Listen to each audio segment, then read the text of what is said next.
Most people think car brands make money the moment you buy a car. You walk into a dealership, choose a model, pay for it, and drive away. End of story. But that's not how the system really works. For many car companies, the sale is only the first payment in a much longer chain of profits. Because once you understand how the industry is built, you realize something surprising.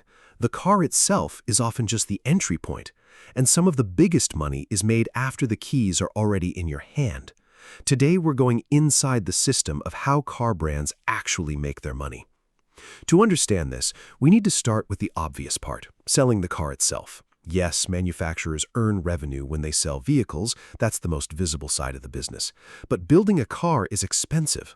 Steel, aluminum, electronics, batteries, factory workers, shipping, research, safety testing, advertising, every step costs money. By the time a vehicle reaches the customer, a huge amount has already been spent. So while some models generate healthy profits, many mass-market vehicles operate on tighter margins than people imagine. That means companies can't rely only on the sale price. They need something bigger, and that's where the real system begins. The first hidden engine of profit is financing. Most people don't pay cash for a car. They make monthly payments over several years. What many buyers never think about is that numerous car brands also own financing companies or partner closely with lenders. That means the company may profit twice, first from selling the car, then again from interest paid over time. A customer who wanted one purchase can become years of monthly revenue. And when millions of people finance vehicles, those payments become a massive stream of income. But financing is only one layer. The next one follows you every time something breaks. Think about what happens when a mirror cracks, brake pads wear out, a sensor fails, or a headlight stops working. That car needs parts, and car brands know this. Once millions of their vehicles are on roads worldwide, replacement parts become a recurring business. Some parts are small, some are expensive, some require official branded replacements. And because drivers need reliability, many choose original parts instead of unknown alternatives. This means a car sold years ago can still be generating money today. But it doesn't stop there, because even a perfectly working car needs something else regularly: maintenance. Oil changes, filters, tire rotations, diagnostics, software checks, scheduled servicing. These may seem routine, but across millions of vehicles, routine becomes enormous business. Authorized service centers create long-term revenue while also keeping customers tied to the brand's ecosystem. Once someone trusts one service center, they often return again and again. A single buyer can become a paying customer for 5, 7, even 10 years. And now imagine that multiplied across entire countries. Still, some brands discovered a smarter model. Why sell one car once when you can earn from the same car multiple times?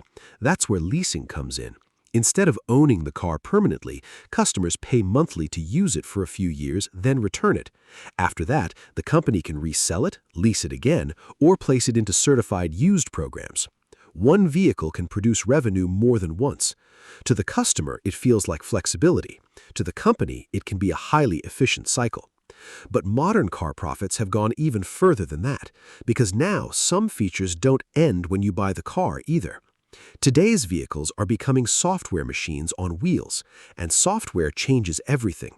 Some brands now offer paid upgrades such as premium navigation, driver assistance tools, entertainment packages, performance boosts, or comfort features.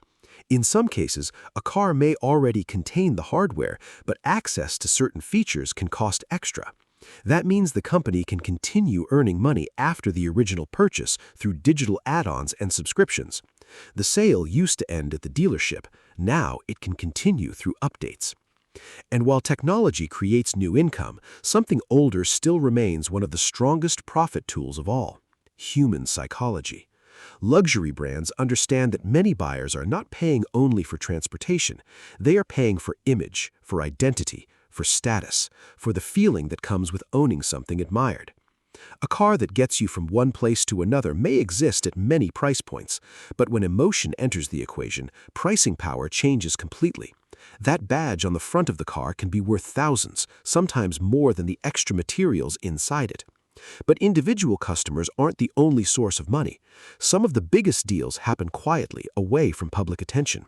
Car brands also sell large numbers of vehicles to rental companies, government agencies, delivery fleets, and businesses. These contracts can involve hundreds or even thousands of units at once. One agreement can move more vehicles than many individual dealerships sell in months. It may not look glamorous, but scale can be extremely valuable.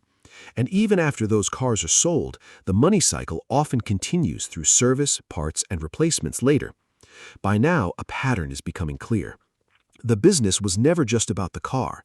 It was about everything connected to the car. So how do car brands actually make their money? Yes, they earn from selling vehicles, but they also profit from financing, repairs, maintenance, leasing, software upgrades, brand value, fleet deals, and the long life of every car already on the road. The product you see is the vehicle. The system you don't see is the ecosystem around ownership. And that hidden ecosystem is where some of the most powerful profits are made. Because in the auto industry, selling the car may be the beginning, not the end. This is Inside the System.